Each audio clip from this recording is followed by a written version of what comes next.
बिस्मिल्लाहिर्रहमानिर्रहीम।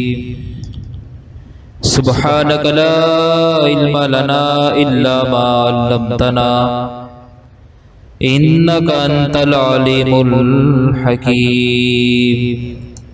अल्हम्दुलिल्लाह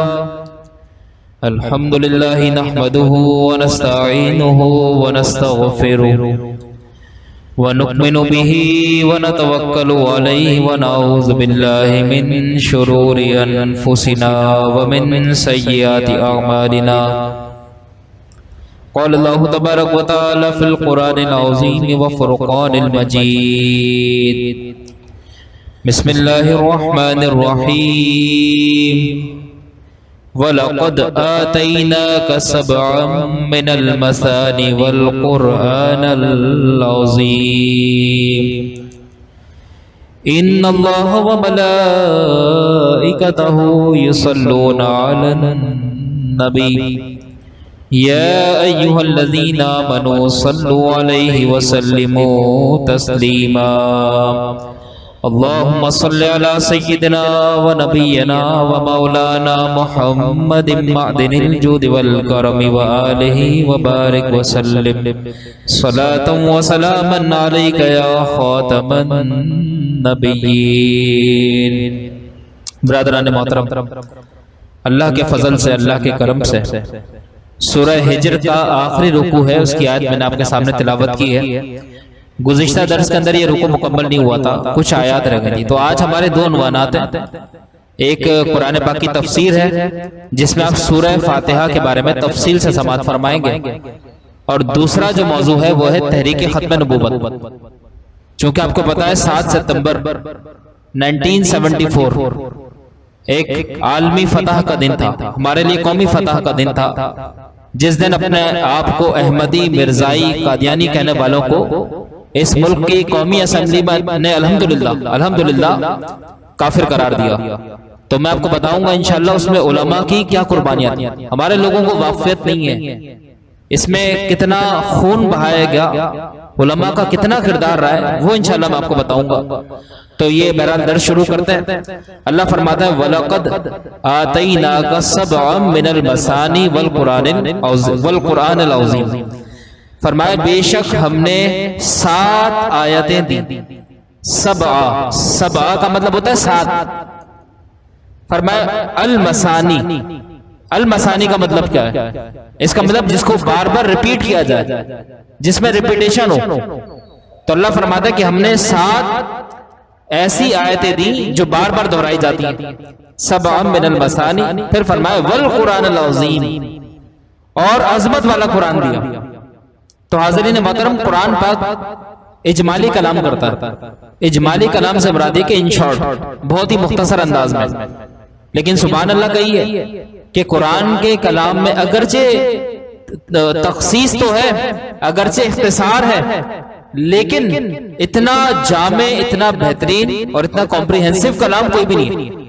यानी यूं समझ लें कि कोई बात हो तो कुरान दरिया को कोसे में बंद कर देता। देखिए कुरान ने सिर्फ एक इशारा दिया, इशारा क्या दिया कि हमने 7 ऐसी आयतें नाजिल फरमाई अल मसानी, जिनको दोहराया जाता है, जिनको रिपीट किया जाता है। अब बुखारी शरीफ की रिवायत पढ़ लें, क्योंकि हदीस कुरान की शरह है। जो लोग अपने आप को कहते हैं ना कि हम जो है अहले कुरान है, आजकल ऐसे भी हजरात हैं अपने आप को कुरानिस्ट, अगर से बहुत कम है, ना होने के बराबर है, लेकिन सोशल मीडिया पर ऐसे लोग मिलते हैं जो कहते हैं भाई कुरान के आगे कुछ भी नहीं है, हम कुरानिस्ट हैं, वी आर द कुरानिस्ट, जो बात करनी है कुरान से करो, हदीस लाने की क्या जरूरत है। यानी ऐसे लोग हदीस को इज्जत नहीं मानते। तो अब जरा बात को समझें। कुरान पाक ने एक इजमाली कलाम किया, मुख्तसर बता दिया कि हमने 7 ऐसी आयतें नाज़िल फरमाई जिनको दोहराया जाता है। लेकिन इन 7 आयतों से कौन सी आयतें मुराद है? तो जो लोग अपने आप को कुरानिस्ट कहते हैं, अहले कुरान कहते हैं, अपने आप को चकड़ालवी कहते हैं, ये भी इनका एक नाम है, तो वो जरा इसकी तफसीर बता दें, कहां लिखी है। अगर उनके नजदीक हदीस हुज्जत नहीं है, नबी अलैहिस्सलाम का फरमान अगर उनके नजदीक दलील नहीं है, दीन में हुज्जत की हैसियत नहीं रखता, तो बता दें इसका मतलब क्या है। हम बोलते हैं कि हदीस कुरान, हदीस इस्लाम की दूसरी दलील है। कुरान पाक की ये इस्लाम की सबसे जो प्राइमरी सोर्स है, सबसे जो बेसिक सोर्स है वो कुरान है, क्योंकि इस्लाम हमें पहले कुरान से मिला, फिर कुरान की एक्सप्लेनेशन जो की वो हमारे नबी ने की। तो सेकंड सोर्स ऑफ इस्लाम जो वो हदीस रसूल है। तो मानना पड़ेगा कि दीन समझने के लिए कुरान हुज्जत अव्वल है, हदीस हुज्जत सानी है। हदीस की हुज्जत का इंकार नहीं कर सकते। तो बुखारी शरीफ की रिवायत है, नबी मुकर्रम सल्लल्लाहु अलैहि वसल्लम ने इरशाद फरमाया कि मेरे साहबा, जिस बात का यहाँ पे जिक्र हो रहा है सब मिनल मसानी, हुजूर ने फरमाया कि वो सूरह फातिहा है। हुजूर ने सूरह फातिहा की तरफ इशारा फरमाया, कहा कि इस आयत से सूरह फातिहा मुराद है। दूसरी रिवायत में भी आता है, वो भी बुखारी की बल्कि तिरमिजी की भी ये रिवायत है, दो जगह से कोट किया गया। वो रिवायत क्या है कि नबी मुकर्रम सल्लल्लाहु अलैहि वसल्लम ने फरमाया कि सूरह फातिहा, देखिए हम हर नमाज में पढ़ते हैं, हर नमाज में पढ़ते हैं ना बार बार, और इसकी एक अजीब शान है। आप कभी तसव्वुर करें, एक जुमला जो हम बार बार कहते हैं ना, बार बार उसको रिपीट करते रहे, बोलते रहे, हम खुद उकता जाएंगे। हम बोलेंगे नहीं, कोई नई बात करो, कुछ नए जुमले, नए वर्ड सेट करो। एक बात सुन के पक जाते हैं, उकता जाते हैं, बेजार आ जाते हैं। तबीयत चाहती है कि समथिंग शुड बी चेंज, कुछ बदलना चाहिए। लेकिन सुभान अल्लाह, जब एक मुसलमान फजर की नमाज में खड़ा होता है तब भी वो पढ़ता है अल्हम्दुलिल्लाह रब्बिल आलमीन। सुन्नतों के अंदर भी दो सुन्नतों के बाद दो फर्ज अदा करता है, उसमें भी सूरह फातिहा पढ़ता है। तबीयत में और शफाफियत और ताजगी पैदा होती है, ना कि बेजारी। अब सुबह की नमाज में वो कलाम पढ़ा, अब जोहर का वक्त आ गया। भाई जोहर में 12 पढ़ते हैं ना, 12 ही पढ़ते हैं, बहुत से तो 4 ही पढ़ के भाग जाते हैं। बस आगे मस्जिद, अल्लाह पे एहसान किया यार, फर्ज काफी ना, सुन्नतों की क्या जरूरत है। तो हमारे नबी अलैहिस्सलाम, जिनको अल्लाह ने कायनात का मालिक और मुख्तार बनाया, जिनको अल्लाह ने हमारा रहबर और रहनुमा बनाया, वो तो हमें सुन्नतें सिखा के गए कि इस पर अमल करो। और यहाँ का वो मुसलमान जिसके पास वक्त ही नहीं, बोलता अरे यार मैं तो बड़ा मसरूफ हूँ, बड़ी मुश्किलों के साथ चेहरा बना के फेस एक्सप्रेशन ऐसे करके जैसे अल्लाह पर एहसान करने जा रहे हैं। मस्जिद में आ गए, 4 फर्ज पढ़े, बेचारा इमाम दुआ करवा रहा है उम्मत की खैर के लिए, दुआ से पहले फरार हो गए।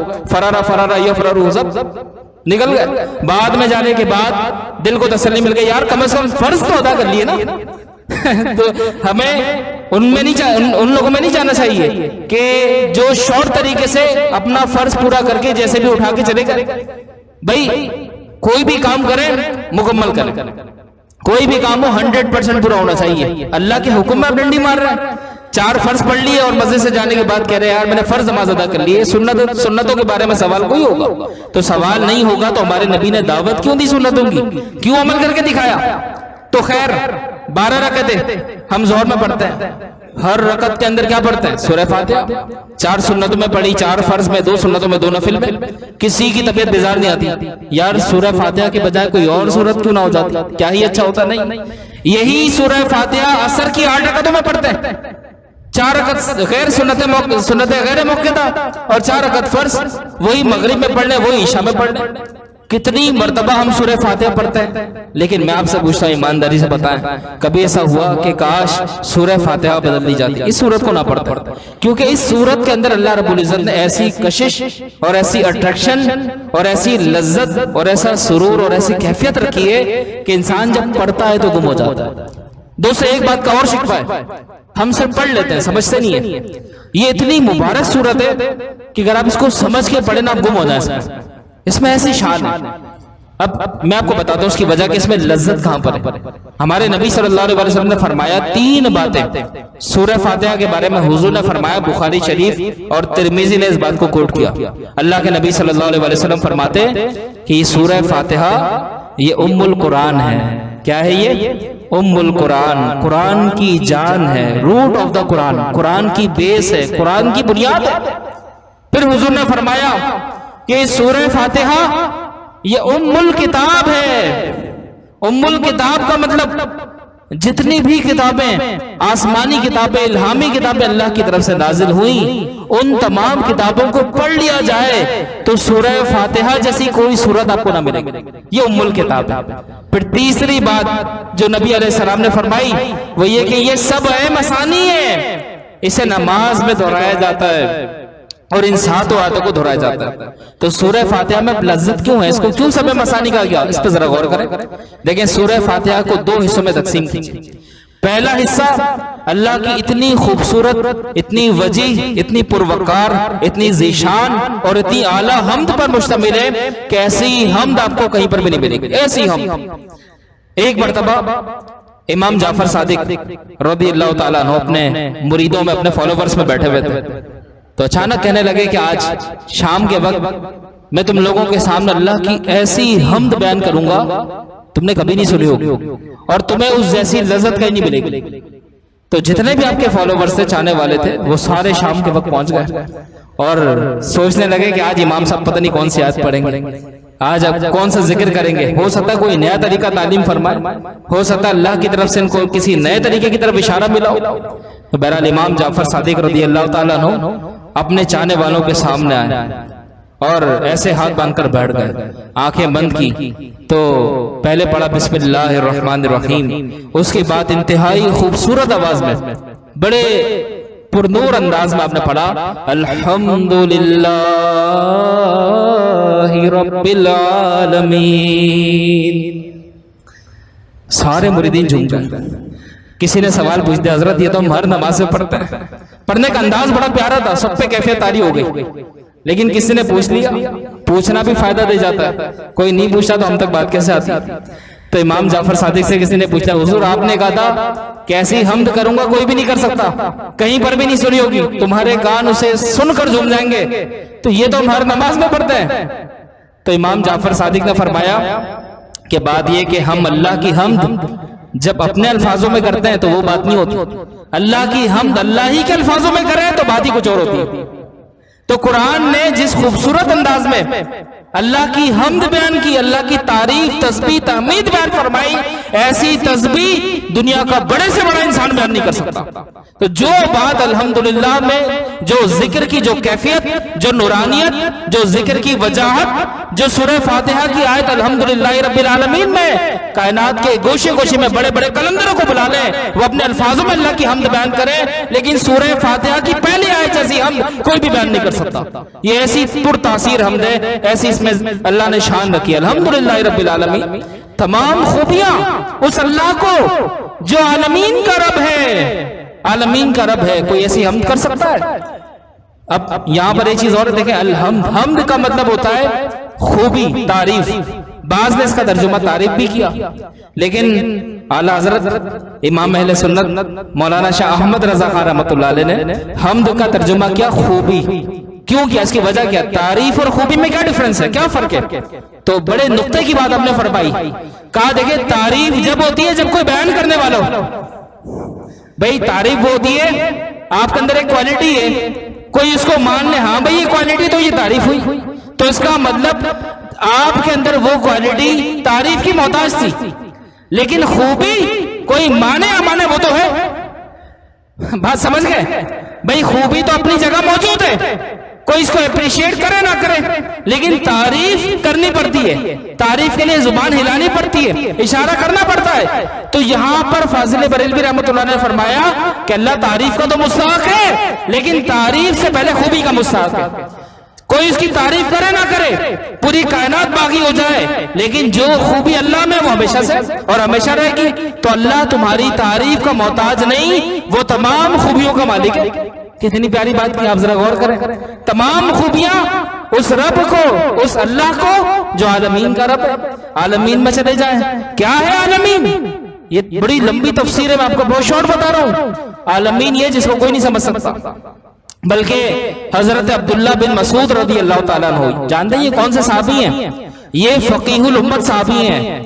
हमारी जो फ़िक़्ह हनफी चलती है, इमाम आज़म अबू हनीफा रहमतुल्लाह अलैह ने कसरत के साथ फ़िक़्ह में हजरत अब्दुल्ला बिन मसूद रज़ियल्लाहु ताला अन्हु को फॉलो किया। आपके अक़वाल नहीं है, क्योंकि सहाबा में भी इज्तिहाद था, फ़िक़्ही मसाइल में सहाबा में इख्तिलाफ था। नमाज के मसाइल हो गए, इबादत के तरीके हो गए, सहाबा में इनमें थोड़ा सा इख्तिलाफ होता था, तो उसी से फिर ये फ़िक़्ह वजूद में आई।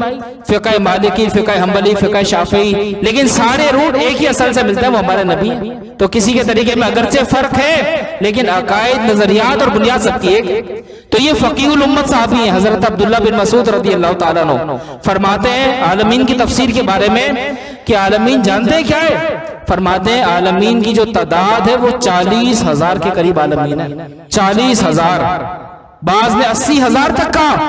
आलमीन ये आलम की जमा है और आलम खुद अपनी जात में एक जमा है। आलम का मतलब क्या होता है? जैसे मिसाल के तौर पर हम इंसान एक जगह पर रहते हैं, ये आलम इंसानी है। इसी तरीके से तमाम रूहें वो आलम रूहानी है। तमाम जिन्नात अजिन्ना है, उनका एक अलग आलम है। समंदर एक अलग आलम है, उसके अंदर बसने वाली मखलूकात का एक अलग आलम है। हवा आसमान एक अलग आलम है, वहां पर रहने वाली मखलूक एक अलग आलम में। फरिश्तों की अपनी एक दुनिया, वो एक अलग आलम है। तो इन 7 कायनातों के अंदर, 7 आसमानों के अंदर, जमीनों के अंदर मखलूकात के जितने दस्ते बस्ते हैं वो सब आलमीन में। अब बहुत से तो हमारे सामने हैं, लेकिन बहुत से हमारी निगाहों के सामने नहीं है। तो जितने भी आलम में हैं, जितने भी आलम की मखलूकात है, अगर सब पर रबूबियत है तो अल्लाह रब्बुल इज्जत की है। इसी बात को सूरह फातिहा में कहा, अल्हम्दुलिल्लाहि रब्बिल आलमीन, तमाम खूबियां उस रब को जो आलमीन का रब है। फिर कितनी प्यारी बात की, अल्हम्दुलिल्लाहि रब्बिल आलमीन अर्रहमानिर रहीम, वो बड़ा मेहरबान रहमत वाला है। रहमान और रहीम में क्या फर्क है? देखिए दोनों का मादा रहमत है। भाई जब रहीम कहते हैं तो उससे क्या मुराद होता है? अल्लाह की रहमत। जब रहमान कहते हैं तो उससे भी अल्लाह की रहमत मुराद होता है। लेकिन एक फर्क है, हम रहमान का लफ्ज किसी इंसान के लिए, बंदे के लिए इस्तेमाल नहीं कर सकते। क्या वजह? कहते हैं ना बाज लोगों का नाम अब्दुर रहमान है तो लोग कहते हैं रहमान भाई, बाजों का नाम फजलुर रहमान है तो लोग तब भी रहमान भाई कहते हैं। हालांकि ये हराम है, क्योंकि रहमान मां सिवाय अल्लाह के कोई हो नहीं सकता। तो फजलुर रहमान कहते हैं, अब्दुर रहमान कहते हैं, लेकिन रहमान ना कहें। ऐसे ही सुबहान, इसके साथ भी कोई ना कोई अब्द का लफ्ज ऐड किया जाएगा, अब्दुस सुबहान। तो बाज अल्लाह के नाम ऐसे हैं जो बगैर अब्द के नहीं लिए जा सकते। अब क्या वजह कि अब्दुल रहमान हम कहेंगे, रहमान नहीं कहेंगे बंदे को, और रहीम कह सकते हैं? तो क्या वजह है? उसकी वजह ये कि देखें रहमानियत के अंदर ये जो लफ्ज रहमान है, इसमें अल्लाह की रहमत का इतना मुबालगा है, इतना मुबालगा है, इतना मुबालगा है कि जो रहमत अल्लाह की रहमानियत में है वो किसी बंदे में हो नहीं सकती, किसी बंदे में नहीं हो सकती। इस वजह से बंदों के लिए रहमान का लफ्ज इस्तेमाल करना ये मना। फिर दूसरी बात कि देखें रहीम होना, इसका मतलब अल्लाह की ये सिफत ऐसी है कि अल्लाह दुनिया में भी रहमत फरमाता है और आखिरत में भी। तो दुनिया के अंदर उसकी रहमत कुफार पर भी है। भाई कुफार को भी वो खिला रहा है, उसको भी, कुफार को भी पिला रहा है, लेकिन आखिरत के अंदर ये रहमत नहीं होगी। तो ये दोनों फर्क है रहमान के अंदर और रहीम के अंदर, लेकिन दोनों का मादा रहमत है। मालिकी यौमिद्दीन, रोजे जजा का मालिक, इसमें आखिरत का जिक्र आ गया कि अल्लाह रब्बुल इज्जत जिस तरह दुनिया का मालिक है, कब्र का भी मालिक है, आखिरत का भी मालिक है। उसके बाद इय्याका नअबुदु व इय्याका नस्तईन। अब आप जरा देखें, एक हिस्से में अल्लाह की हम्द आ गई, अब दूसरे हिस्से में दुआया कलिमात आ रहे हैं। या अल्लाह तेरी ही इबादत करे और तुझसे ही मदद मांगे। इहदिनस सिरातल मुस्तकीम, दिखा हमें सीधा रास्ता, ये दुआ आ गई। सिरातल लज़ीना अनअमता अलैहिम, वो रास्ता जिस पर तेरे नेक बंदे चले। सिरातल लज़ीना अनअमता अलैहिम गैरिल मग़दूबि अलैहिम वलद्दालिन, ना कि उन लोगों का रास्ता जिन पर तेरा गजब हुआ और जिन पर तेरा जलाल आया। तो ये सूरह फातिहा है जिसकी अजमत अल्लाह ने इस कलाम के अंदर बयान फरमाई। तो बहरहाल ये अगली आयत मैं आपके सामने पढ़ रहा हूं। अल्लाह फरमाता है ला तमुद्दन्ना ऐनैका इला मा मत्ताना बिही अज़वाजम मिनहुम वला तहज़न अलैहिम वख़्फ़िज़ जनाहका लिलमुमिनीन। अल्लाह फरमाता है, ए हबीब अपने चाहने वालों से कह दीजिए कि तुम अपनी निगाह उस माल और असबाब की तरफ ना उठाओ जिसके जरिए हमने काफिरों की कई किस्मों को फायदा उठाने दिया, और उनका कुछ गम न खाओ और मुसलमानों के लिए अपने बाजू बिछा दो। क्या मतलब है? देखें दौरे सहाबा की अगर हम बात करें तो उस वक्त कुफार के पास बेतहाशा माल था, सहाबा इकराम की वो माली हालत नहीं थी, लेकिन हो सकता है कि किसी के जहन में बात आ जाती कि अल्लाह हमसे करीब है, हम अल्लाह से करीब है, कुफार अल्लाह से दूर है और अल्लाह उनसे दूर है। इसके बावजूद माली नेमत उनके पास है, हमारे पास क्या है? किसी के जहन के अंदर ये शुबा आ सकता था, तो फरमा दिया ए हबीब अपने चाहने वालों को कह दो कि उनके माल की तरफ ना देखें। आज भी बहुत से लोग बिला वजह यूरोप से मुतासिर होते हैं, अमेरिका से मुतासिर होते हैं कि जी वहां तो बड़े फायदे हैं, वहां के लोगों में तो ये खुसूसियात हैं, वहां तो ये नेमतें एक साथ कहने लगे। उनकी बात पर अफसोस होता है। मुसलमान ऐसी बात कर देते हैं, खुद अपने कानों से सुनी कि अगर कुफार अल्लाह से इतना ही दूर है और मुसलमान इतना ही करीब है, तो आज क्या वजह है कि कुफार इतने मालदार हैं, इतने खुश हैं, दुनिया उनके पास है, और क्या वजह है कि मुसलमान सवाल में? क्यों भाई, क्या हमारे ईमान का पैमाना सिर्फ माली हैसियत है? क्या हम उसी पर ईमान लाएंगे जिसके पास माल होगा? और जो गरीब है या जो गरीब नहीं चले, गुर्बत से थोड़ा सा ऊपर है, यानी मिडिल क्लास में आता है, तो क्या हमारा ईमानी स्टैंडर्ड यही है कि माल देकर ईमान लाएंगे? एक मुसलमान का अकीदा और ईमान क्या होना चाहिए? वो ये होना चाहिए कि अगर मेरे पास खाने को कुछ भी ना हो, पहनने को कुछ भी ना हो, पीने को कुछ भी ना हो, एक वक्त की सिर्फ रोटी में मैसर हो, लेकिन अल्हम्दुलिल्लाह अल्लाह ने मुझे ईमान दिया, तो मेरे लिए ईमान सबसे बड़ी दौलत है। ये हमारा अकीदा और ईमान होना चाहिए।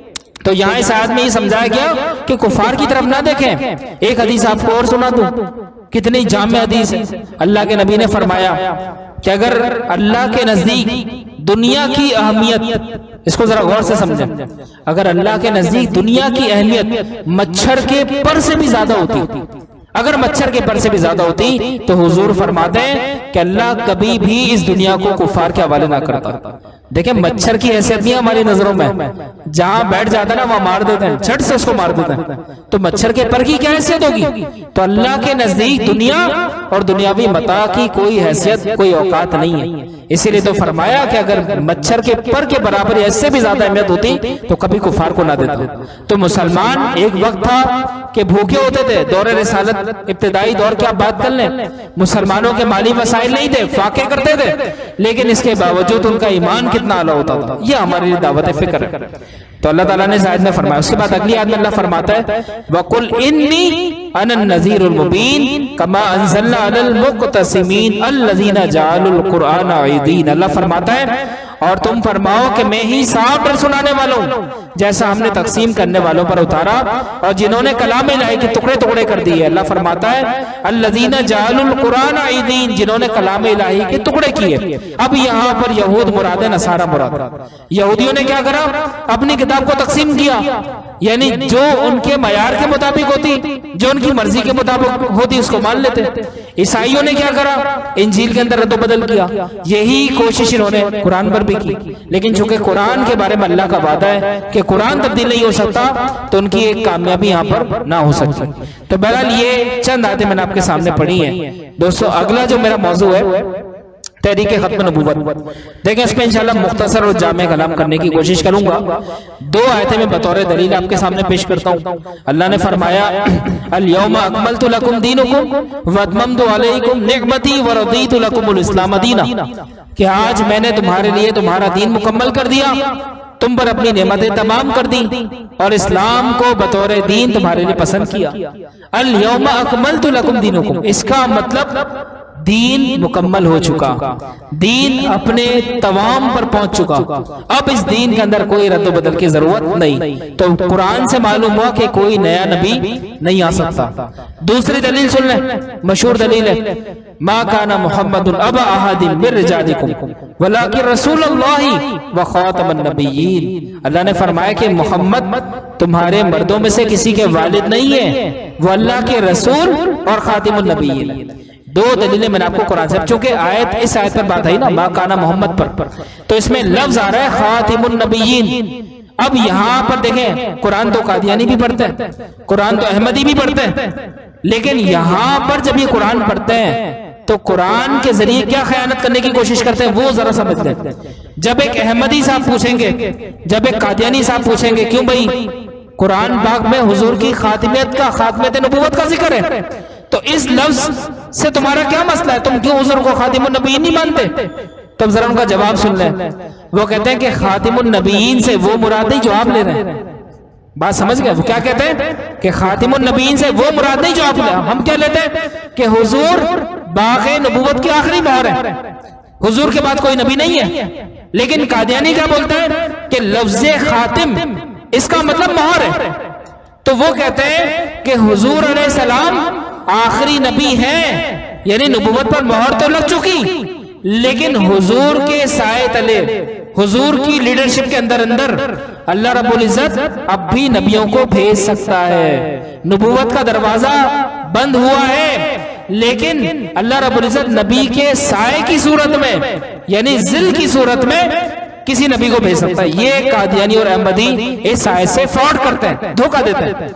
इसीलिए उनके एक इस्तिलाह मिलती है जिल्ली नबी।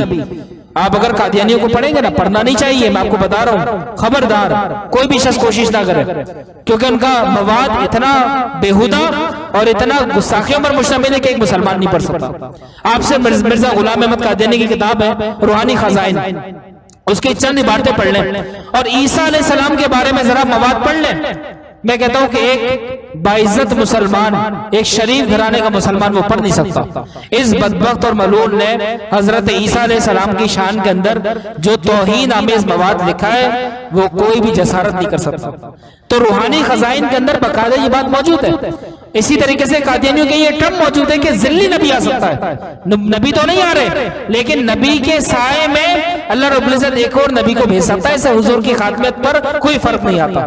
तो ये दो आयतें मैंने आपके सामने पढ़ी और उसका मतलब भी आपको बता दिया। अब दूसरी बात कि कादियानी कहते हैं कि नबी अलैहिस्सलाम अगरचे आखिरी नबी है, लेकिन हुजूर अलैहिस्सलाम ने जिन गोशों को खाली छोड़ा उनकी तकमील के लिए अल्लाह ने मिर्जा गुलाम अहमद कादियानी को भेजा। तो ये तो हुजूर अलैहिस्सलाम की बहुत बड़ी तौहीन है। देखें, हमारा ये अकीदा है कि अल्लाह के नबी दीन का हक अदा करके गए। कि भाई आपका अकीदा है कि नहीं है? अल्लाह के नबी ने दीन का हक अदा किया, दुनिया के गोशे गोशे तक अपना पैगाम पहुंचा दिया। हुजूर अलैहिस्सलाम से कब यह मुमकिन है कि आप दीन को फैलाने में कोई गोशा खाली छोड़ दें? लेकिन मलून कादियानी कहते हैं कि हुजूर अलैहिस्सलाम ने जिन गोशों को खाली छोड़ा उसकी तकमील के लिए अल्लाह रब्बुल इज्जत ने मिर्जा गुलाम अहमद कादियानी को भेजा। कुरान से मैंने आपको दलील दी। अब देखें हदीस की तरफ आ जाए। हुजूर अलैहिस्सलाम ने फरमाया कि ला नबी आबादी, मेरे बाद कोई नबी नहीं, मेरे बाद कोई नबी नहीं आ सकता। तो पता लगा कि हुजूर आखिरी नबी है। अब तहरीक खत्म नबूवत पर आ जाए। क्या वजह है कि हमारे उलमा, ये तमाम मुसलमान ये खत्म नबूवत के ऊपर अपना तन मन धन सब कुर्बान करने के लिए क्यों तैयार हो जाते हैं? दोस्तों, मैं कहता हूं कि अगर हुजूर को आप खातिमुन नबीयीन नहीं मानते तो दीन ही नहीं बचता। भाई अगर कोई शख्स अकीदा बना ले कि अब भी नबी आ सकते हैं, कोई भी नबी आ सकता है, अल्लाह रब्बुल इज्जत वही का दरवाजा अल्लाह ने बंद नहीं किया, तो इसका मतलब वो दीन में रद्द बदल चाह रहा है। देखें, 5 नमाजें फर्ज है। अगर एक शख्स कहे कि नबी आ सकता है और वो किसी को नबी मान ले, तो नबी की बात मानना क्या है? हुज्जत लाजिम है। तो अब अगर कोई नया फ्रॉड या नया नबी अगर आ जाए और वो कहे कि 5 नमाजें नहीं, मैं 4 करता हूं, मैं 2 करता हूं, मैं 1 करता हूं, या मैं माफी कर देता हूं, तो बताए नमाज जो दीन की बुनियाद है वो बदल गई।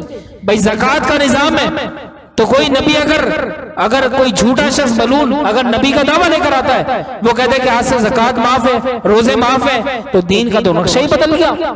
आप सिद्दीक अकबर की मिसाल ले लेना कि हुजूर के विसाल के बाद कुछ लोगों ने ज़कात देने से इनकार किया, तो सिद्दीक अकबर ने तलवार उठा ली। तो कभी ये मुमकिन है कि एक शख्स अपने आप को नबी कहे और हुजूर के साथ खयानत करने की कोशिश करे और मुसलमान खामोश हो जाए?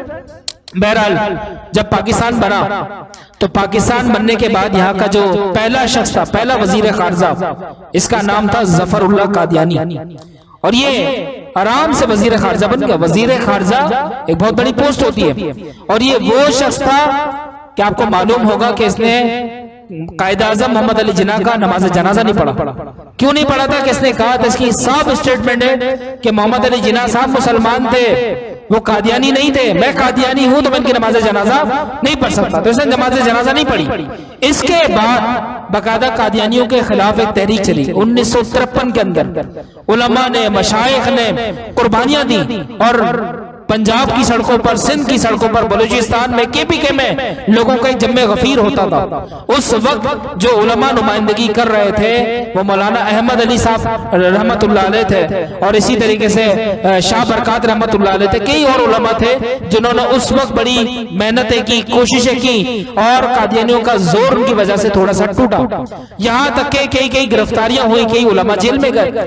लेकिन दूसरी मर्तबा ये तहरीक दोबारा उठी, और उस वक्त जो उलमा क़यादत कर रहे थे उनमें दो बड़े नाम हैं। वैसे तो हमारे लिए वो हर शख्स जिसने तहरीके खत्म नबूवत में हिस्सा लिया वो हमारे लिए मिसाल है, रोल मॉडल है। लेकिन दो नाम जिन्होंने बड़ी कुर्बानियां दी हम अहले सुन्नत व जमात में, एक मौलाना अब्दुल सत्तार साहब न्याजी रहमतुल्लाह अलैह थे और दूसरे कायद अहले सुन्नत मौलाना शाह अहमद नूरानी साहब मरहूम रहमतुल्लाह अलैह थे।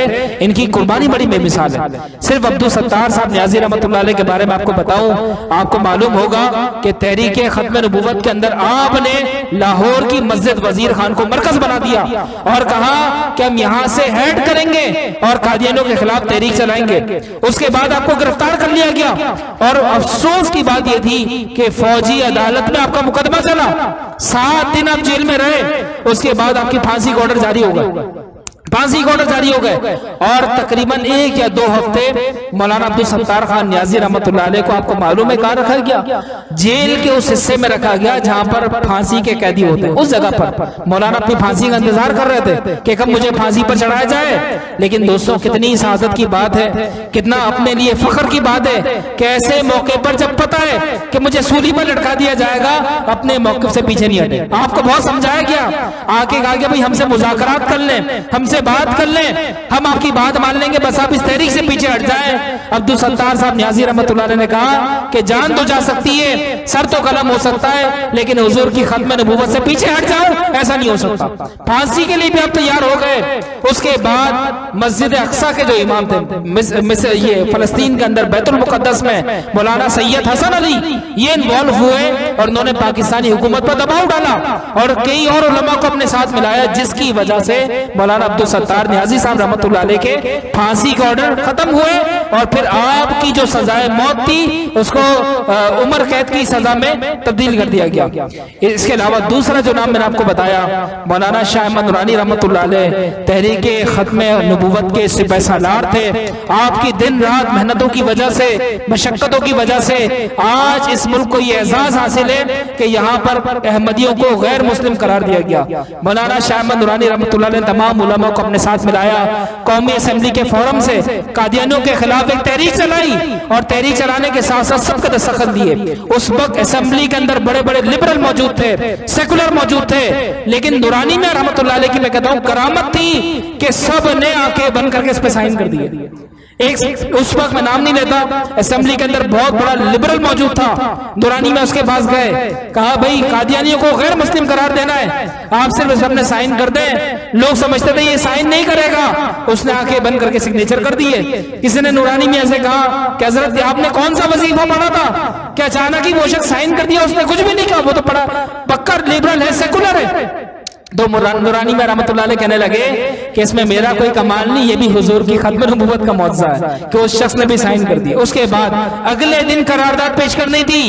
कादियानियों का दूसरा ग्रुप जो लाहौरी ग्रुप है नूरानी में रहमतुल्लाह अलैह के पास गया और उस वक्त उनके पास एक बक्सा था और मालूम है उस वक्त के 50,000 रुपए लेकर 50,000 की रकम थी। नूरानी में रहमतुल्लाह अलैह के पास आए और कहने लगे कि हम आपको ये ऑफर करते हैं कि 50,000 रुपए की भारी रकम आप कबूल कर लें और कल आप जो करारदाद पेश कर रहे हैं कादियानियों के खिलाफ उसमें लाहौरी ग्रुप का नाम हटा दें, हमारे ग्रुप का इससे कोई ताल्लुक नहीं है। तो नूरानी में रहमतुल्लाह अलैह कहने लगे कि बात यह कि तुमने आने में ताखीर कर दी, हमारा सौदा तो पहले ही बाजार मुस्तफा में हो चुका, हम तो पहले ही खरीदे जा चुके, इस पैसे को ले जाओ और मुझे इसकी कोई जरूरत नहीं है।